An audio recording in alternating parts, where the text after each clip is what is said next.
क्या हुआ, कोई दिक्कत है क्या? चलिए, हम लोग प्रीवियस क्लास में द लिविंग वर्ल्ड चैप्टर शुरू किए थे, ठीक है। द लिविंग वर्ल्ड में हमने आपको सबसे पहले बताया था कि बायोलॉजी का डेफिनेशन क्या होता है। तो बायोलॉजी का डेफिनेशन क्या होता है कि साइंस का ऐसा ब्रांच जिसमें हम जिंदा ऑर्गेनिज्म के बारे में पढ़ते हैं, लिविंग ऑर्गेनिज्म के बारे में पढ़ते हैं, उसको क्या कहते हैं? बायोलॉजी कहते हैं। इसमें लिविंग ऑर्गेनिज्म को देखने का दो तरीका है। कितना तरीका? दो तरीका। या तो आप आदमी को देख लीजिए, या आदमी को छोड़कर आप सबको देख लीजिए।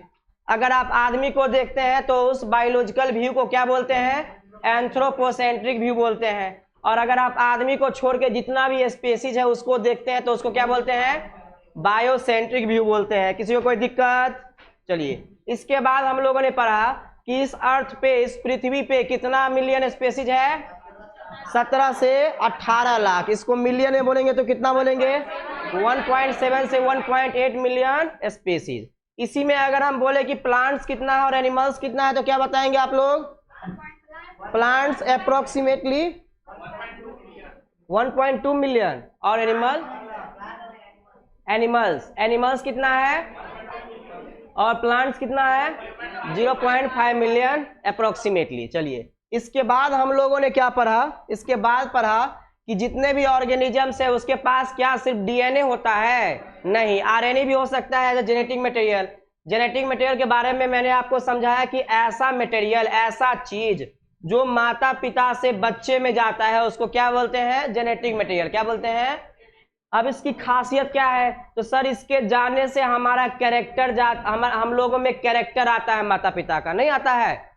अगर मदर का या फादर का हाइट है, ठीक है, तो हाइट वाला कैरेक्टर आएगा, फेस का कलर आएगा, मतलब हेयर का शेप आएगा, ठीक है, आई का कलर आएगा, आप में फेस का कलर आएगा। तो ये सब कैरेक्टर कौन लेके जाता है? डीएनए लेके जाता है। कौन लेके जाता है? हाँ, तो इसीलिए डीएनए को क्या बोलते हैं? Genetic material. क्या बोलते हैं? जेनेटिक मटेरियल बोलते हैं। चलिए, इसके बाद हम लोगों ने पढ़ा एक साइंटिस्ट के बारे में, जिस साइंटिस्ट का क्या नाम है? Ernst Mayr. क्या नाम है? ए हीरो, क्या कर रहे हो? यहाँ हम समझा रहे हैं, सारा रामायण खत्म हो जाएगा तब तुम सुनेगा। चलो, एक साइंटिस्ट के बारे में पढ़े जिसका नाम क्या है? Ernst Mayr. क्या नाम है? अर्नस्ट मेयर के बारे में देखिए, अपने लोग को क्या क्या याद रखना है। सबसे पहले अर्नस्ट मेयर के बारे में याद रखना है कि इसको किस साइंटिस्ट के साथ तुलना किया गया था? तो डार्विन के साथ। किसके साथ? डार्विन कितने सेंचुरी का साइंटिस्ट था?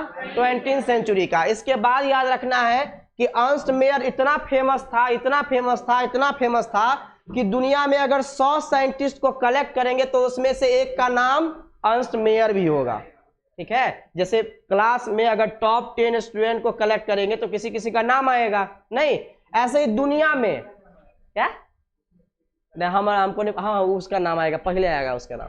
तो अर्नस्ट मेयर का सबसे पहले नाम आता है, ठीक है, इसमें। इसके बाद याद रखना है कि अर्नस्ट मेयर जूलॉजी किससे पढ़े थे? अलेक्जेंडर से। किससे? बायोलॉजी का दो पार्ट, बोटनी और बोटनी में किसके बारे में पढ़ते हैं? प्लांट के बारे में। किसके बारे में? और जूलॉजी में किसके बारे में पढ़ते हैं? एनिमल के बारे में। जूलॉजी देखो, जूलॉजी तो उसमें पढ़ते हैं एनिमल के बारे में, और बोटनी में प्लांट के बारे में। तो अर्नस्ट मेयर का जूलॉजी का प्रोफेसर का नाम क्या था? अलेक्जेंडर। इसके बाद अर्नस्ट मेयर को 3 प्राइज मिला था। कितना प्राइज? एक है बेल्जियन, एक है इंटरनेशनल, एक है कैराफोर्ड, ठीक। ये वाला प्राइज आप याद रखिएगा। कभी कभी साइंटिस्ट के रिगार्डिंग आपको सवाल सब पूछता है, नीट में भी पूछ लेता है कभी कभार, ठीक है, ये पूछ लेता है, इंट्रोडक्शन पार्ट पूछ लेता रहता है। इसके बाद बायोलॉजिकल कंसेप्ट में हम ये देखें स्पेसीज में कि अगर मान लीजिए मेल डोंकी को कॉपुलेट करवाते हैं या इंटरकोर्स करवाते हैं फीमेल हॉर्स के साथ, तो कौन प्रोड्यूस होगा? म्यूल। बताइए, रिप्रोडक्शन कर सकता है कि नहीं कर सकता है? नहीं कर सकता है। क्यों? क्योंकि ये स्ट्राइल है। स्ट्राइल मतलब होता है रिप्रोडक्शन नहीं करना, ये आगे के बेबी को प्रोड्यूस नहीं कर सकता है। अगर मान लीजिए मेल हॉर्स को फीमेल डोंकी के साथ रिप्रोड्यूस करवाते हैं तो जो आएगा उसका नाम क्या होगा? हिनी। ये स्ट्राइल होगा कि फर्टाइल? स्ट्राइल मतलब रिप्रोडक्शन करेगा कि नहीं? चलिए, ह्यूमन में तो जानते ही है, ह्यूमन मेल ह्यूमन या फीमेल ह्यूमन रिप्रोड्यूस करेगा तो ह्यूमन बेबी आएगा जो कि फर्टाइल ही होता है हमेशा। इसके बाद आप लोग को बताया कि डीएनए के बारे में। डीएनए का फुल फॉर्म होता है डीऑक्सीराइबोन्यूक्लिक एसिड। क्या होता है? इसके बाद डीएनए जो होता है वो एसिडिक नेचर का क्यों होता है? क्योंकि इसमें फॉस्फोरिक एसिड प्रेजेंट होता है। क्या प्रेजेंट होता है? Phosphoric acid. इसके बाद ये स्टेबल होता है, बहुत स्टेबल केमिकल मॉलिक्यूल होता है। हाँ, डीएनए को जेनेटिक मटेरियल कहते हैं। आरएनए को भी जेनेटिक मटेरियल कहा जाता है इन सम ऑर्गेनिज्म। हाँ, इन सम ऑर्गेनिज्म, ठीक है। इसके बाद डीएनए को न्यूक्लियोटाइड भी कहा जाता है। क्यों न्यूक्लियोटाइड कहा जाता है? ऐसा सुनिए, अब न्यूक्लियोटाइड ऐसे सब्सटेंस को कहा जाता है जो 3 चीजों से बना हो, नाइट्रोजनस बेस, पेंटोज शुगर और फॉस्फेट। यहीं अगर हम फॉस्फेट को हटा दे तो इन दोनों के कॉम्बिनेशन को न्यूक्लियोसाइड कहते हैं। क्या कहते हैं? तो न्यूक्लियोसाइड और न्यूक्लियोटाइड में अंतर समझे आप लोग? न्यूक्लियोटाइड में नाइट्रोजनस बेस, पेंटोज शुगर और फॉस्फेट तीनों होगा, जबकि न्यूक्लियोसाइड में फॉस्फेट रिमूव हो जाएगा, सिर्फ नाइट्रोजनस बेस होगा और पेंटोज शुगर होगा। अब कोई पूछे कि बताइए नाइट्रोजनस बेस में कौन कौन सब्सटेंस आते हैं डीएनए में खासकर, तो एडेनिन आएगा जिसको कैपिटल ए से डिनोट करते हैं, ग्वानिन आएगा, साइटोसिन आएगा, थाइमिन आएगा। ये सब केमिकल का नाम है। क्या है? केमिकल का नाम है। केमिकल का नाम होता है ना जी, ऐसे ही डीएनए जिस केमिकल से मिलकर बना है उस केमिकल का नाम है। इसी प्रकार से पेंटोज शुगर, पेंटोज शुगर में कौन शुगर होता है डीएनए में? डीऑक्सीराइबोज, और फॉस्फेट तो होता ही है, ठीक है, PO4-। चलिए इसके बाद आरएनए के बारे में। आरएनए का फुल फॉर्म होता है राइबोन्यूक्लिक एसिड। ये बहुत रिएक्टिव होता है, इसीलिए इसको जेनेटिक मटेरियल ज्यादातर ऑर्गेनिज्म में नहीं माना जाता है। It is found in some organism only, कुछ ही ऑर्गेनिज्म में ये होता है as a genetic material. RNA 3 चीजों से ये भी मिलकर बना होता है, इसीलिए इसको भी न्यूक्लियोटाइड बोलते हैं, न्यूक्लियोसाइड नहीं बोलते हैं। नाइट्रोजनस बेस, पेंटोज और फॉस्फेट। अंतर सिर्फ किसमें होता है? डीएनए में थाइमिन होता है और आरएनए में यूरासिल होता है, बस यही अंतर है, बाकी सब सेम होगा। पेंटोज शुगर में राइबोज शुगर होता है और फॉस्फेट होता है। चलिए, हाँ 3- होगा, ओके। फॉस्फेट, फॉस्फोरस का कितना होता है? 15 ना होता है। PO4 3-। फॉस्फोरस से कितना होता है? 15, 2, 8, 5। ठीक है। चलिए 5 ये हो जाएगा, 2 हो जाएगा, 5, 2, 3 हो जाएगा। हाँ ठीक है। चलिए और बोलिए, किसी को कोई दिक्कत? 5 to 3 कहने का मतलब ऑक्सीजन का 2 होता है, लेस होके 3 आएगा, समझे? जब बैलेंस होगा ना तो 3 आएगा, ऐसा हम कह रहे हैं। चलिए किसी को कोई दिक्कत? नहीं दिक्कत तो आज हम पढ़ेंगे कि लिविंग थिंग्स क्या होता है। कोई बताएंगे what do you mean by living things? कोई बता पाएंगे लिविंग थिंग्स क्या होता है? जिंदा ऑर्गेनिज्म किसको कहते हैं? हम कह रहे हैं कि आप लोग मरे हुए हैं, बताइए प्रूफ कीजिए कि आप लोग जिंदा कैसे हैं। सांस ले रहे हैं, प्लांट भी सांस लेता है। प्लांट को देख रहा है सांस लेते हुए कभी? मेटाबॉलिक रिएक्शन होता है जी, पहला चीज को। और बताइए,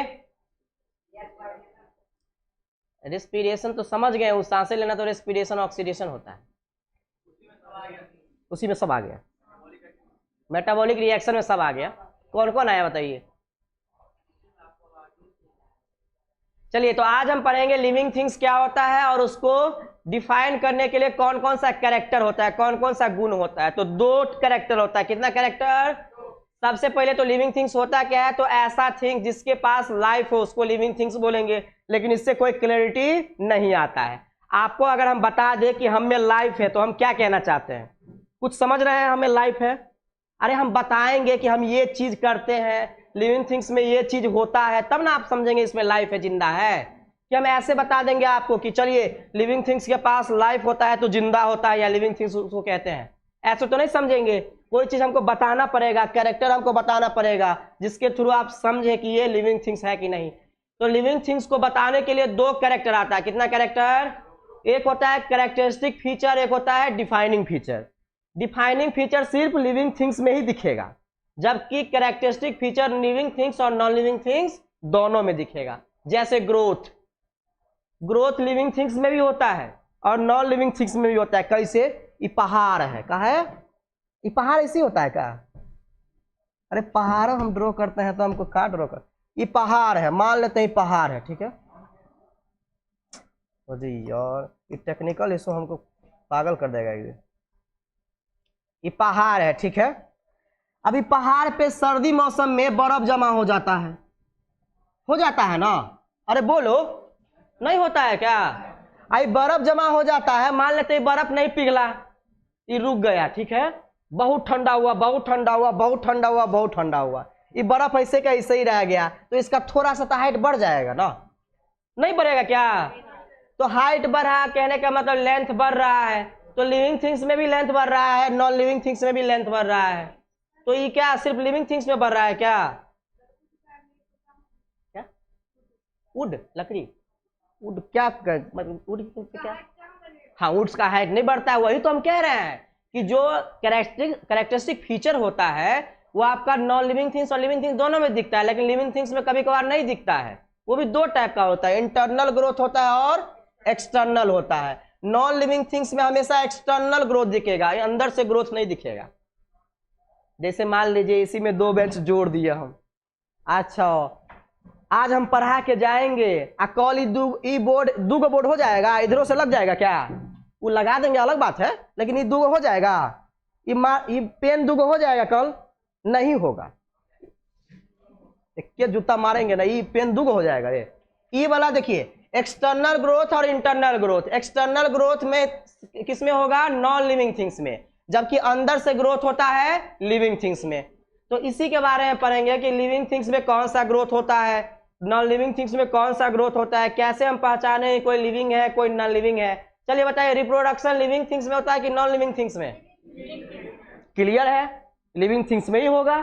कल हो के एगो बेंच दूगो बेंच नहीं हो जाएगा, ई वाला जो है एगो से दूगो नहीं हो जाएगा, कल हो जाएगा क्या? नहीं होगा। सिर्फ लिविंग थिंग्स में ही रिप्रोडक्शन होता है, नॉन लिविंग थिंग्स में नहीं होता है। लेकिन इसका एक्सेप्शन है, क्या है एक्सेप्शन? क्या है आप लोग बताएंगे हमको? अरे आप ही आज कल तो बताए थे कि म्यूल है एगो, ये रिप्रोडक्शन नहीं करता है, तो एक्सेप्शन तो मिल गया। तो क्या सभी लिविंग थिंग्स रिप्रोडक्शन करते हैं? ये भी जिंदा है लेकिन रिप्रोडक्शन कर रहा है क्या? ये भी जिंदा है, क्या रिप्रोडक्शन कर रहा है क्या? तो सभी लिविंग थिंग्स रिप्रोडक्शन नहीं करता। ये कहना बिल्कुल गलत है कि रिप्रोडक्शन सभी लिविंग थिंग्स करता है। इसीलिए रिप्रोडक्शन को डिफाइनिंग फीचर नहीं, कैरेक्टरिस्टिक फीचर कहते हैं।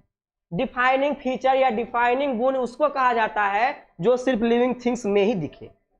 ये क्या लिविंग थिंग्स में दिख रहा है क्या? नहीं दिख रहा है, जिंदा है लेकिन रिप्रोडक्शन नहीं कर रहा है, तो इसको डिफाइनिंग फीचर नहीं बोलेंगे, कैरेक्टरिस्टिक फीचर बोलेंगे। हमको ऐसा क्यों लग रहा है कि आप लोग के मतलब ऊपर इतना 10 कुंटल का बोझ पड़ गया है कि मतलब लग रहा है कि क्या हम बोल दिए क्या नहीं बोल दिए, ऐसा लग रहा है क्या?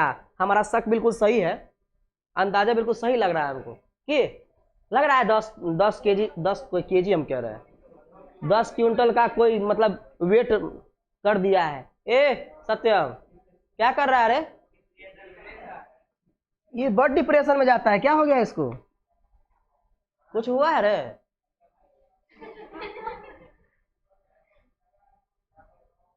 चलिए हेडिंग दीजिएगा, व्हाट इज लिविंग। अरे ऐसा ऐसा बात समझ बोला करो, हम चाहते हैं क्लास बिल्कुल डिसिप्लिन मैनर में चले, तो लोग अनडिसिप्लिन करवा देता है।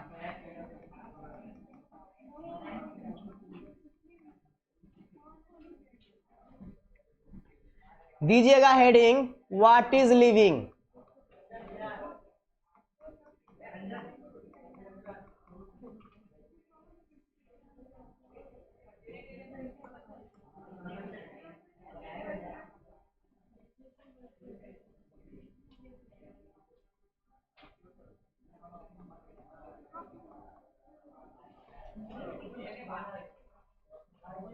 हाँ नहीं हमरा ला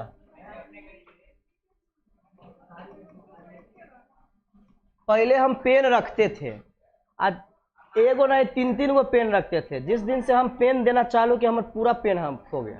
आप एगो गलती है, हम पेन दे के मांगते नहीं है, हम ये सोच के चलते हैं कि पेन दे देगा रिटर्न, अब होता नहीं है।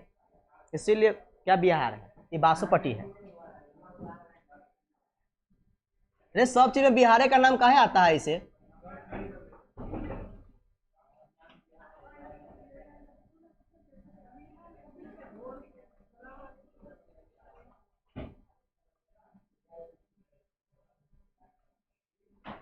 अरे हम ज्यादा उधर लिखवाते हैं क्या? एगो बात बोलिए।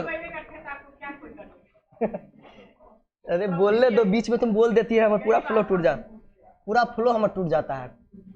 थोड़ा हमको पहले हमको बोलने दो, पूरा बात हमारा क्लियर होने ही नहीं देती है।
बायो में भी एक्सेप्शन होता है।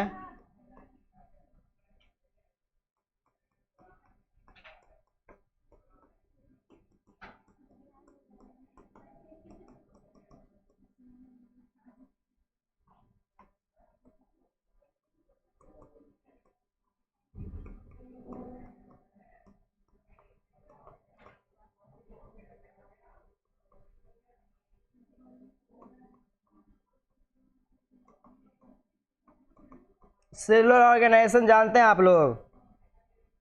बोलिए। सेलुलर ऑर्गेनाइजेशन जानते हैं क्या होता है? क्या होता है?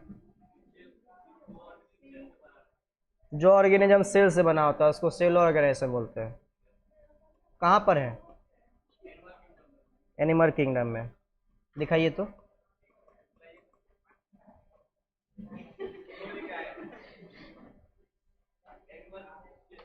मतलब हम बुक लेके आए तुम्हारे पास?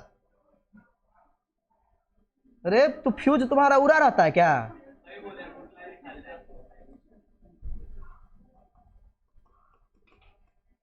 ये हमको कह रहा है बुक लेके आने के लिए? हम पढ़ने आते हैं क्या? हाँ हाँ, दे दे दो दे दो, दो दो दो उसको, जल्दी दो उसको। और नहीं मिला तो यहीं हम ब्रेन कैपेसिटी सब कम कर देंगे। जितना ब्रेन कैपेसिटी ह्यूमन का है ना, उसका 1/4 करेंगे। रुक जाओ तुम, ढूंढने दो उसको। ढूंढो ना, तो हम यही हैं।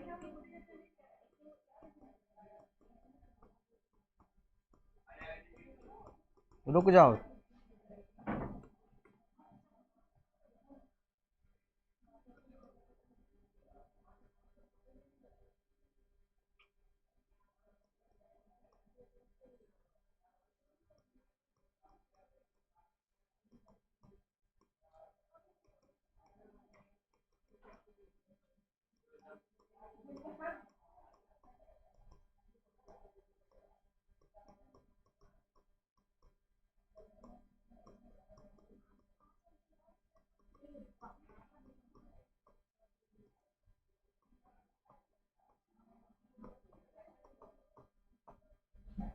क्या हुआ? नहीं लिखा है ये ना, देखिए ना क्या दिखा रहे हैं। Animal have cellular level of organization. हाँ, तो एनिमल के पास सेलुलर सेलुलर लेवल का ऑर्गेनाइजेशन होता है। मतलब क्या कि सेलुलर और सेलुलर ऑर्गेनाइजेशन क्या होता है हम ये सेल से बोले? बना वही सेल से बना हुआ सेलुलर ऑर्गेनाइजेशन होता है। यहाँ देखिए टिश्यू ऑर्गेनाइजेशन। तो कहाँ लिखा हुआ है इसमें सेल से बना हुआ सेलुलर ऑर्गेनाइजेशन होता है? वो कह रहा है कि एनिमल के पास सेलुलर लेवल ऑफ ऑर्गेनाइजेशन होता है। एनसीईआरटी आप उतना नहीं खोल के बताएगा क्या किससे बना है नहीं बना है, तो बात है कि नहीं है। देख रहे हो, हमको पढ़ा रहा है कि ऐसा एनसीईआरटी ऐसा कहता है, आप समझिए इस चीज को, हम पागल हैं। No no no no, cell organization कहने का मतलब होता है सेल से टिश्यू बनना, टिश्यू से ऑर्गन बनना, ऑर्गन से ऑर्गन सिस्टम बनना और पूरा बॉडी तैयार होना। This is called cell organization. Cellular organization का लिख लीजिएगा, सेल से टिश्यू बनना, टिश्यू से ऑर्गन बनेगा, ऑर्गन से ऑर्गन सिस्टम बनेगा और ऑर्गन सिस्टम से होल बॉडी, पूरे बॉडी बनेगा।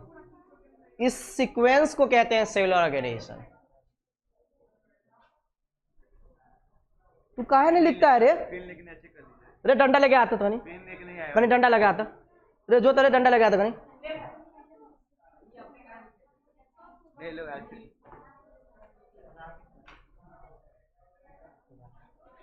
लिखना तू कथी के वेट करी छी यार? तोरो पेन हरा गेलो? हे भगवान।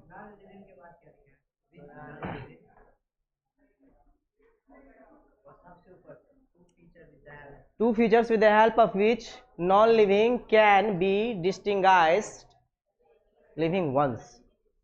लिविंग थिंग को नॉन लिविंग थिंग से अलग करने के लिए दो फीचर होता है, एक होता है कैरेक्टरिस्टिक और दूसरा होता है डिफाइनिंग। दिक्कत है लिखने में? काहे बैठी है? सोच रही है क्या कि लिखे कि नहीं? नहीं मन लगता है पढ़ने में तो कभी करने में मन लगता है रे? पीटे हम सब दिन पीटवे करें?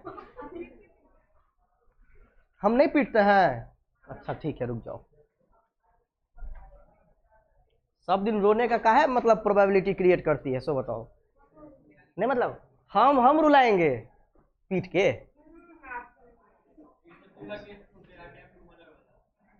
अटेम्प्ट टू मर्डर वाला?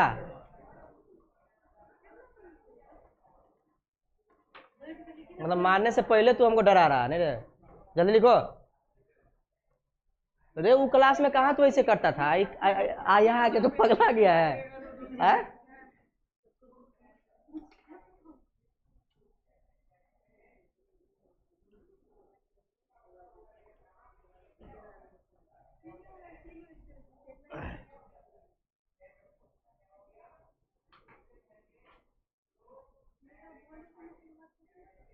कहाँ पे? हे भगवान, इस सेलुलर ऑर्गेनाइजेशन के बारे में लिखिए कि सेलुलर ऑर्गेनाइजेशन किसको कहते हैं। सेल से टिश्यू बनना, टिश्यू से ऑर्गन, ऑर्गन से ऑर्गन सिस्टम और पूरा होल बॉडी तैयार होना, उसको हम बोल रहे हैं सेलुलर ऑर्गेनाइजेशन। मेटाबॉलिज्म का डिफिनेशन लिखिए कि ऐसा मैकेनिज्म जिसमें मेटाबॉलिक रिएक्शन होता है उसको मेटाबॉलिज्म कहते हैं। ये दो टाइप का होता है, कैटाबॉलिज्म होता है और एनाबॉलिज्म होता है। बताए हैं, हाँ 10th में भी होगा। काहे बात करने लगते हैं? बात मत कीजिए, बात करेंगे तो फिर हम अपना बात किसे बताएंगे? क्या बोले?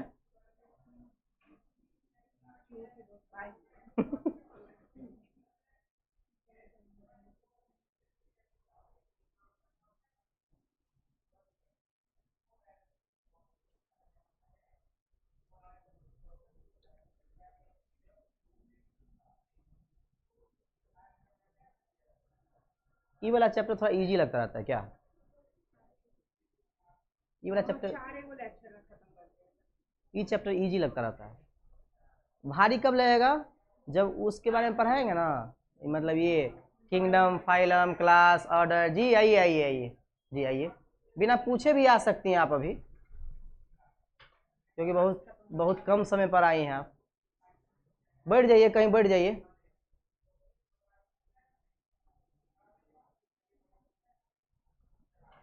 बैग हटा लो जी। क्या हुआ?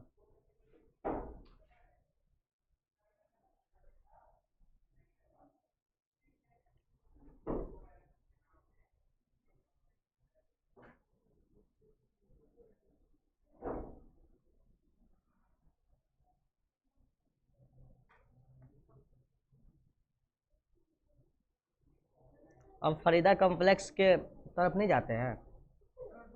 हाँ, कैसा लैंग्वेज का यूज कर रही है?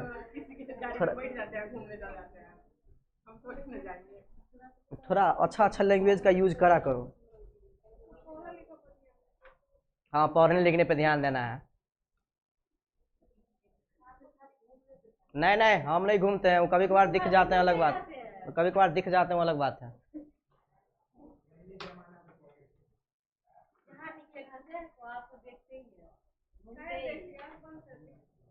चलिए लिख लिए क्या? लिखिए जल्दी, बहुत धीरे धीरे लिखते हैं आप लोग।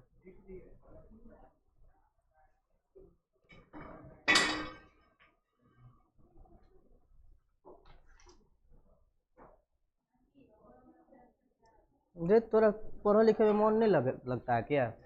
तू लास्ट में जाके लिखता है, तोरा हम सब दिन देखते हैं लास्ट में जाके लिखते हुए। हाँ, अथी नोट्स बनाता है कि नहीं? चेक करेंगे तो कल ले चेक करते हैं, रुक कल लेके आएगा। कि तोरा कौन डिप्रेशन में चल गए? तो कोनो डिप्रेशन में नहीं ना गया से, आराम से पढ़।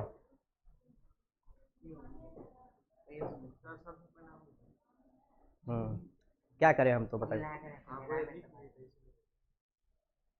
कांग्रेचुलेसन, आप सबसे पहले लिखे हैं।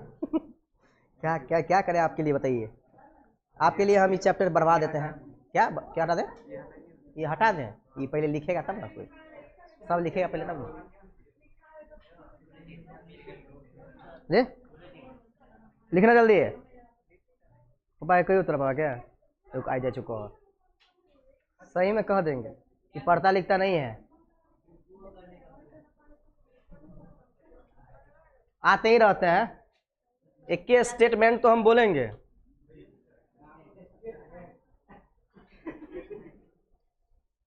चलिए जल्दी लिख लिए क्या?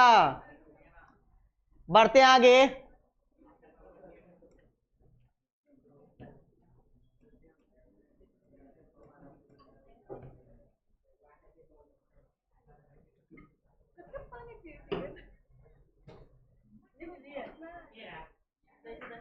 चलिए बढ़ाएं इसको, नहीं बढ़ाएं।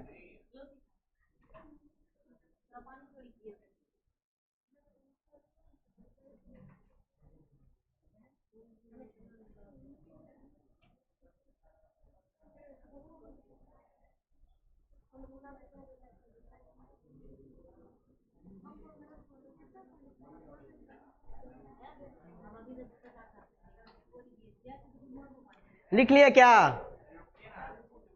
जल्दी लिखिए जल्दी।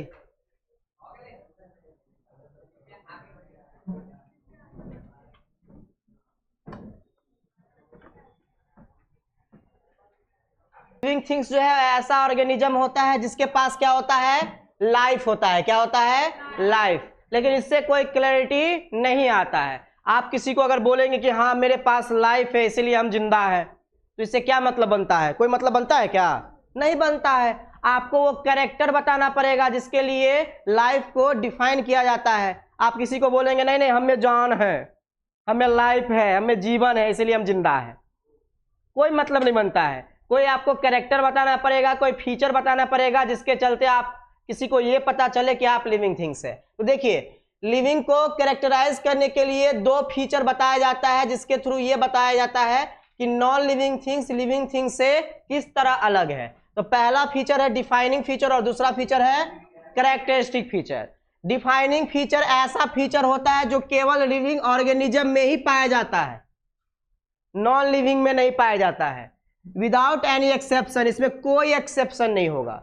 जैसे रिप्रोडक्शन एक एक्सेप्शन है ना, कि सभी लिविंग ऑर्गेनिज्म में नहीं दिखता है, म्यूल में हिनी में ये सब में रिप्रोडक्शन नहीं दिखता है, तो इसमें कोई एक्सेप्शन नहीं होगा। इसमें वही कैरेक्टर आएगा, वही गुण आएगा जो सिर्फ किस में दिखेगा? लिविंग थिंग्स में दिखेगा। किस में दिखेगा? लिविंग थिंग्स में।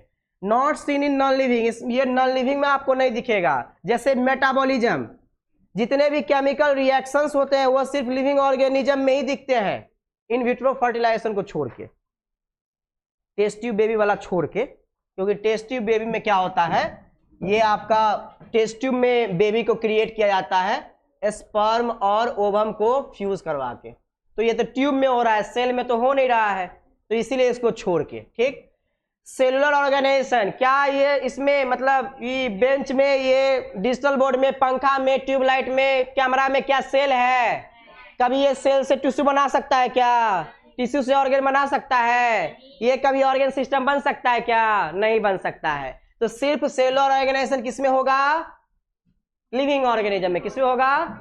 चलिए इसके बाद कॉन्सियसनेस, क्या इस बोर्ड को कितना भी हम पीटेंगे तो ये कुछ कहेगा? इस पे हम इतना चलते रहते हैं, इतना उछलते रहते हैं, कुछ कहता है कभी? ये नहीं कहता है। पेन को इतना चलाते हैं, कॉपी पर इतना लिखते हैं, कुछ कहता है क्या? कभी कहता है कि अब मत लिखो, हो गया, अब बहुत ज्यादा लिख दिए, दर्द हो रहा है हमको, कभी कहता है कॉपी? नहीं कहता है। अरे कॉपी कभी कहता है क्या?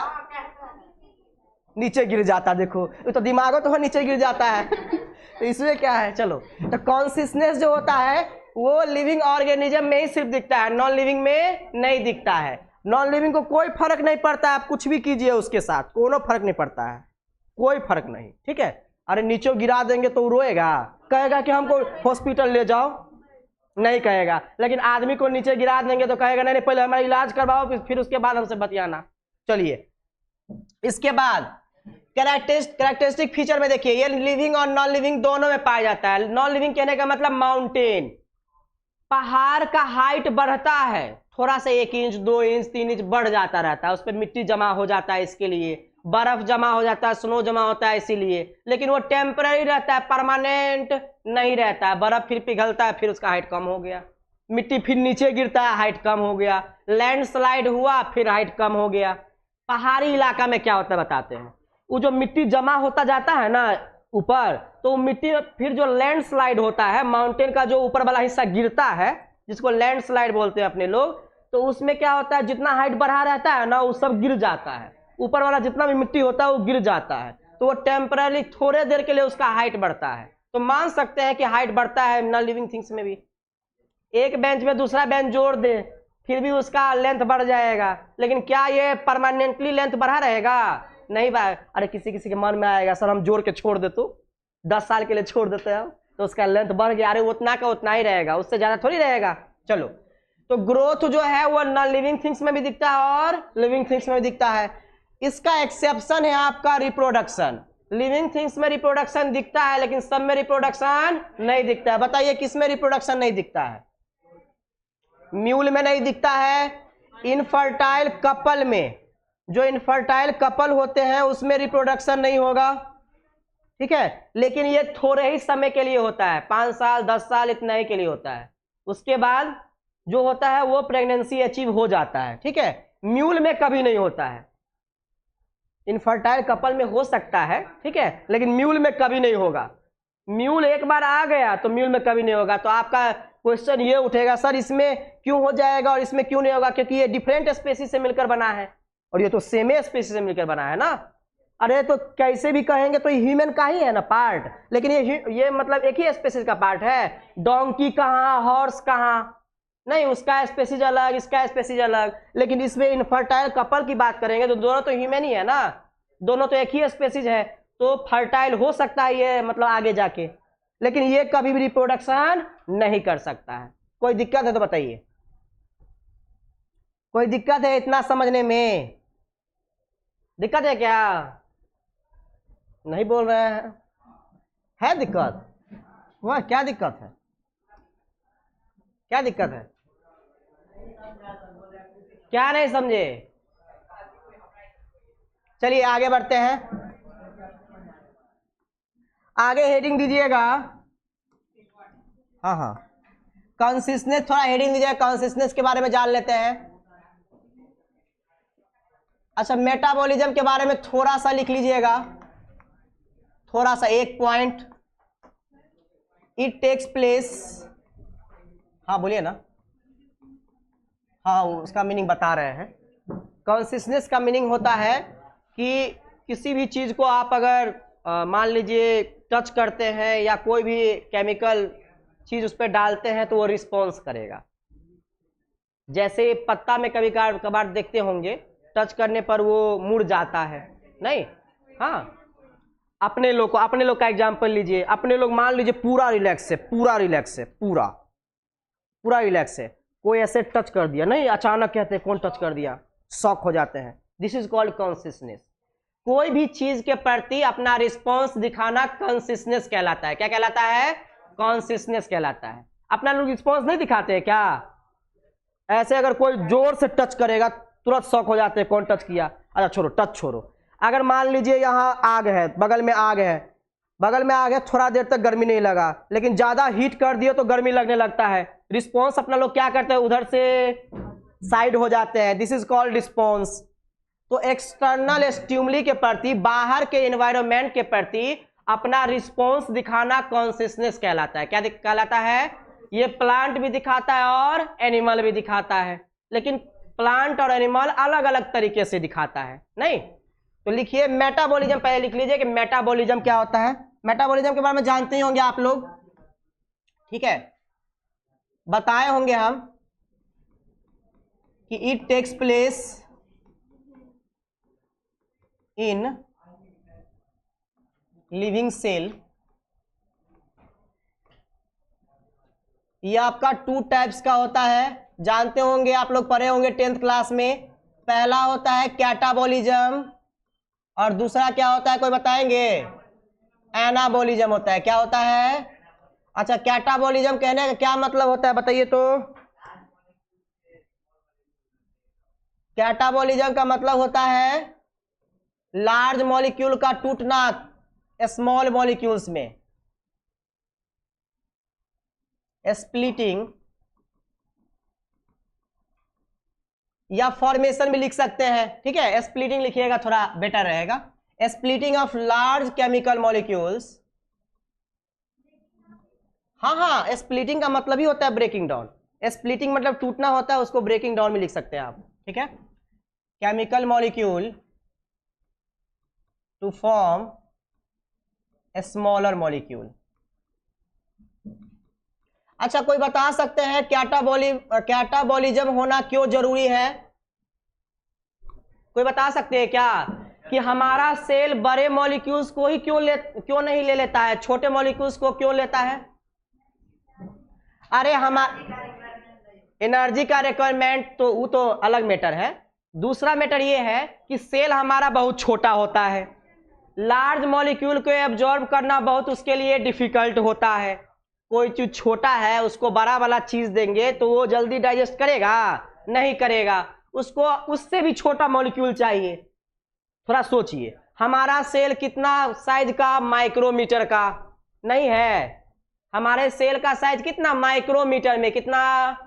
अब उसको माइक्रोमीटर जो हमारा सेल का साइज है उससे भी छोटा उसको मॉलिक्यूल चाहिए, तो मॉलिक्यूल्स को तोड़ना ना पड़ेगा, इतना छोटा करना पड़ेगा, इतना छोटा करना पड़ेगा कि सेल से भी छोटा हो जाए वो, ताकि वो उसको ऑब्जर्व कर सके, ठीक है। बड़ा मॉलिक्यूल्स होगा तो डिफिकल्ट होगा उसको एब्जॉर्ब करने में। स्मॉलर मॉलिक्यूल, ठीक है। दूसरा लिखिएगा। अच्छा, इसका एग्जांपल कोई बता पाएंगे क्या होगा? फैट ग्लोब्यूल्स का इमल्सिफिकेशन समझते हैं, पढ़े होंगे, emulsification okay, smaller fat globules में कन्वर्ट होना। ग्लोब्यूल्स मतलब होता है दाना, ठीक है, ग्रेन्यूल से ही बना है। दूसरा लिखिएगा एनाबॉलिज्म।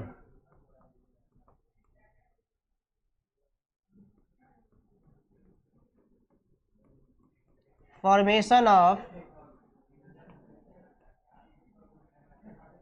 लार्जर केमिकल मॉलिक्यूल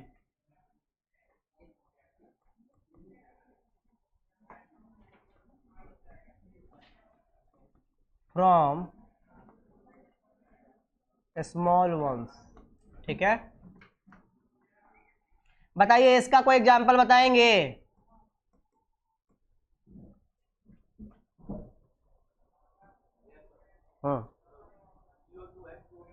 हाँ वो तो है ही, एमिनो एसिड से प्रोटीन बनना,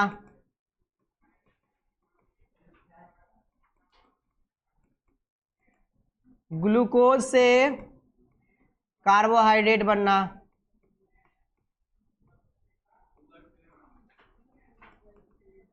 ठीक है।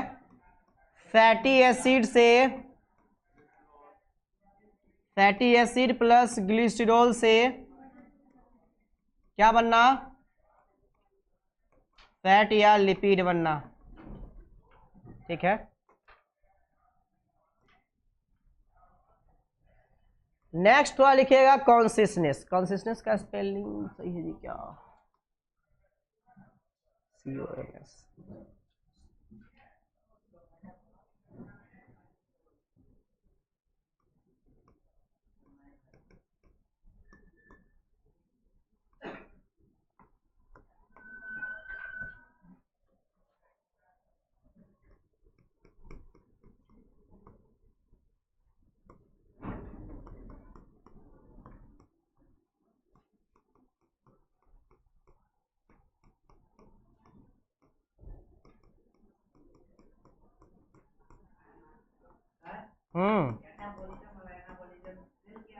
जी जी जी, सेल के अंदर होता है, सेल के अंदर ही होता है। फिर आपका क्वेश्चन आएगा कि सर इतना भी जो लैब में रिएक्शंस करवाया जाता है, हाइड्रोजन ऑक्सीजन को जोड़ा जाता है, वाटर को तोड़ा जाता है इलेक्ट्रोलाइसिस के प्रोसेस से, तो ये क्या कैटाबॉलिज्म नहीं है क्या? कैटाबॉलिज्म और एनाबॉलिज्म सिर्फ लिविंग सेल के लिए डिस्क्राइब होता है। आप कह सकते हैं वो अलग बात है, लेकिन सिर्फ केमिकल रिएक्शंस जो है ये वाला, वो आप सेल के लिए डिस्क्राइब होता है, ठीक है। वहां पर उसका नाम डिकम्पोजिशन रिएक्शन दे दिया जाता है। लैब में जो जितना भी चीज आप मतलब स्प्लिटिंग होता है, जुड़ता है, तो उसका अलग नाम दिया जाता है। डिकम्पोजिशन रिएक्शन दे दिया जाता है, कम्बिनेशन रिएक्शन नाम दे दिया जाता है। नहीं सुने नाम? कम्बिनेशन रिएक्शन, डिकम्पोजिशन रिएक्शन, तो उस सबका अलग नाम दिया जाता है। वहां पर आप कैटाबॉलिज्म और एनाबॉलिज्म नहीं बोलेंगे, सिर्फ कैटाबॉलिज्म और एनाबॉलिज्म सेल के अंदर ही बोला जाता है, ठीक है। लैब में आपको डिकम्पोजिशन रिएक्शन, कम्बिनेशन रिएक्शन ऐसा बोला जाता है।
लिख लिए क्या?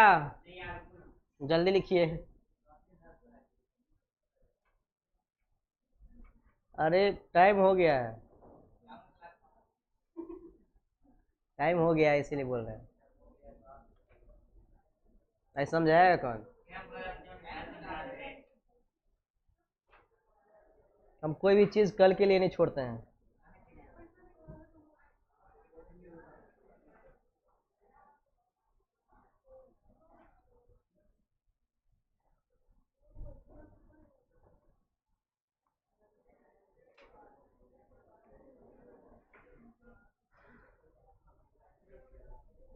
जल्दी लिखिए जल्दी। क्या बात करती रहती है, बहुत बात करती है, इतना बात मत करो। हाँ?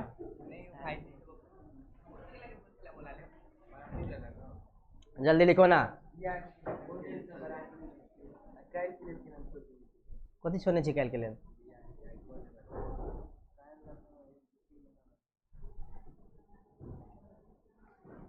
पहला लेटर कभी भी स्मॉल नहीं होता है, कैपिटल होता है, ये ध्यान दीजिएगा। काहे छोटा लेटर काहे लिखते हैं? पहला लेटर हमेशा कैपिटल होता है। और सब राइटिंग वाइटिंग ठीक है, थोड़ा थोड़ा इसको और ठीक कीजिए। 12th आते आते राइटिंग सब बढ़िया कर लीजिए, नहीं तो बहुत दिक्कत होता है। लिख लिए क्या? लिखना जल्दी था। किरे तेरा मन नहीं लगे? हाँ एना के लिए क्लास में सो कहा जाता है रे? हाँ तो हमारे क्लास में सो जाता है, हमारे क्लास में एबे करे छिए आ फिजिक्स केमिस्ट्री नहीं करे छिए? एमे नहीं मन लगे? हाँ हम तो गपो मार दी, फिजिक्स केमिस्ट्री वाला गप नहीं मारित हो तो इतने तो श्योर छी हम, इतना हम श्योर है कि फिजिक्स केमिस्ट्री वाला गप नहीं मारता होगा, नहीं मारता है ना, नहीं मारते हैं। हाँ क्या पढ़ाते हैं वो।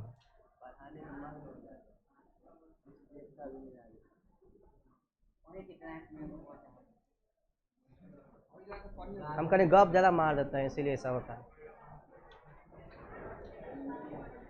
चलिए हो गया,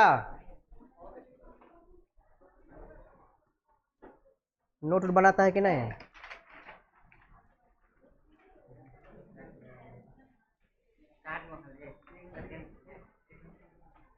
लड़की वाला गुण सब आ रहा है मेरे।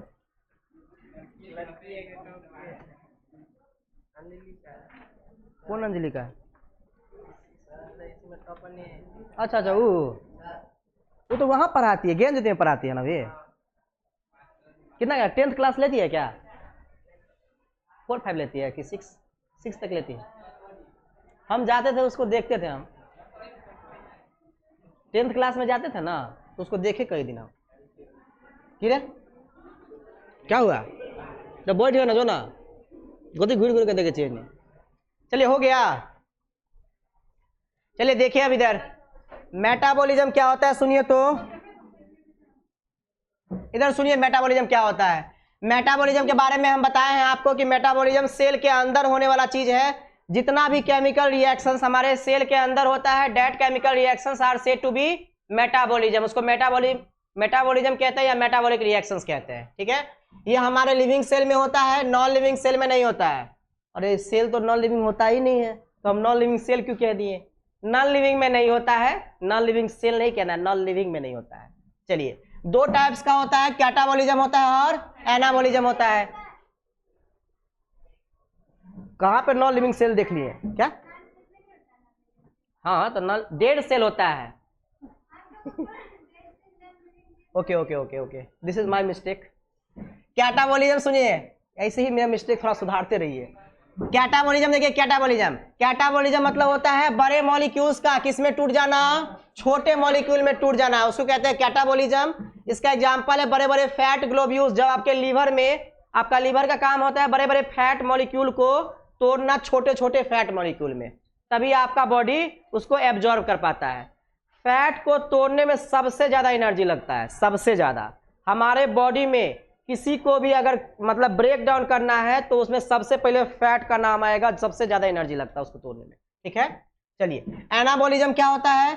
बड़े बड़े लार्ज मॉलिक्यूल का बनना, किससे? छोटे छोटे मॉलिक्यूल से। छोटे छोटे मॉलिक्यूल से अगर बड़ा बड़ा मॉलिक्यूल्स बन रहा है तो उसको बोलते हैं एनाबॉलिज्म, और बड़े बड़े मॉलिक्यूल्स टूट रहा है छोटे छोटे मॉलिक्यूल में तो उसको बोलते हैं कैटाबॉलिज्म। कैटा मतलब होता है ब्रेक डाउन और एना मतलब होता है फॉर्मेशन या सिंथेसिस। चलिए एमिनो एसिड से क्या बनता है? प्रोटीन। ग्लूकोज से क्या बनेगा? कार्बोहाइड्रेट। फैटी एसिड और ग्लिसरॉल से क्या बनेगा? फैट या लिपिड। तो यहाँ बन रहा है तो क्या कहेंगे? एनाबॉलिज्म। और यहाँ टूट रहा है तो क्या बोलेंगे? कैटाबॉलिज्म। कंसिस्टेंस के बारे में देखिए, कंसिस्टेंस मतलब होता है एक्सटर्नल इन्वायरमेंट, जो बाहर का कोई भी चीज हमें इफेक्ट करता है, या आप कह सकते हैं कि हमें फिजिकल फैक्टर के थ्रू जो भी महसूस होता है उसके प्रति जो हम रिस्पॉन्स दिखाते हैं उसी को बोलते हैं कॉन्सियसनेस। इसको अब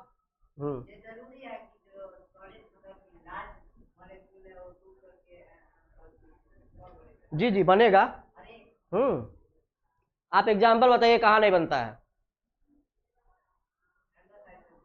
एंडोसाइटोसिस में तो ट्रांसफर होता है मॉलिक्यूल्स का, बड़े बड़े मॉलिक्यूल्स या छोटे छोटे मॉलिक्यूल्स का।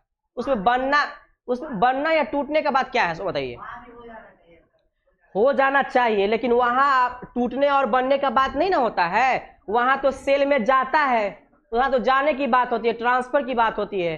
वहां टूटने और जुड़ने की बात होती है, सो पहले बताइए, तब तो बात ही खत्म है। जब वहां सिंथेसिस और ब्रेकडाउन का बात होता ही नहीं है तो कैटाबॉलिज्म एनाबॉलिज्म क्यों आएगा, सो बताइए। अगर कोई चीज सेल के अंदर जा रहा है तो कैटाबॉलिज्म एनाबॉलिज्म की बात करेंगे हम, वहां नहीं ना करेंगे। अगर कोई चीज सेल में बन रहा है तब हम कैटाबॉलिज्म और एनाबॉलिज्म की बात करेंगे। यहां तो ट्रांसफर हो रहा है, बाहर से अंदर जा रहा है छोटा छोटा मॉलिक्यूल्स या आयंस। इंडोसाइटोसिस उसी को कहते हैं। चलिए कोई भी चीज के प्रति जब हम रिस्पॉन्स दिखाते हैं तो उसको क्या बोलते हैं? कॉन्सियसनेस। ये प्लांट और एनिमल दोनों में देखने को मिलता है। जैसे हम एग्जांपल बता ही दिए, ज़्यादा गर्मी पड़ेगा फैन या एसी चला लेंगे, कूलर चला लेंगे तो ये रिस्पॉन्स दिखाए हम। ज़्यादा अगर ठंडी पड़ रहा है तो हीटर चला लेते हैं या कुछ और जुगाड़ करते हैं, रिस्पॉन्स दिखाते हैं हम। कोई ऐसे टच करता है या कहीं मान लीजिए आग है, उस पर हाथ रख के तुरंत मतलब पीछे खींच लिए, रिस्पॉन्स दिखाते हैं हम। नहीं, जब जैसे मान लीजिए टीचर पनिशमेंट देते हैं तो नहीं, कभी कभार ऐसे हाथ पीछा कर लेते हैं, रिस्पॉन्स दिखाते हैं हम। तो ये सब चीज़ रिस्पॉन्स है। अगर एक्सटर्नल इन्वायरमेंट के प्रति आप जो भी रिस्पॉन्स दिखाते हैं, आपका जो भी प्रक्रिया रहता है, ठीक है, उसको कहते हैं हम कॉन्शियसनेस कहा जाता है। ये प्लांट भी दिखाता है और एनिमल्स भी दिखाता है। प्लांट में आपको जल्दी आप गेस नहीं कर पाइएगा क्योंकि वो डिफरेंट फॉर्म में दिखाता है। कभी वो लिक्विड को निकाल के दिखाता है, कभी वो पत्ता को मुड़ के दिखाता है, ठीक है, तो वो अलग अलग मतलब तरीके से दिखाता है, लेकिन अपने लोग में पूरा पता चल जाता है। देखिए, जैसे किसी को पानी से डर होता है, नहीं, जो हाइड्रोफोबिक एनिमल होते हैं, पानी से जिसको डर होता है, तो अगर थोड़ा सा भी पानी डाल दिए तो वो अलग हो जाता है, दूर भागने लगता है, रिस्पॉन्स दिखा रहा है। जिसको धूल से एलर्जी है, नहीं, वो भी रिस्पॉन्स दिखाएगा। जिसको लाइट से एलर्जी है वो भी रिस्पॉन्स दिखाएगा। तो ये सब रिस्पॉन्स दिखाना हो, इसी के कॉन्शियसनेस बोला करते हैं। ठीक, पढ़ के आइएगा, ठीक है। अगले क्लास में हम पढ़ेंगे ग्रोथ के बारे में कि ग्रोथ जो होता है वो डिफाइनिंग फीचर है कि कैरेक्टरिस्टिक फीचर है।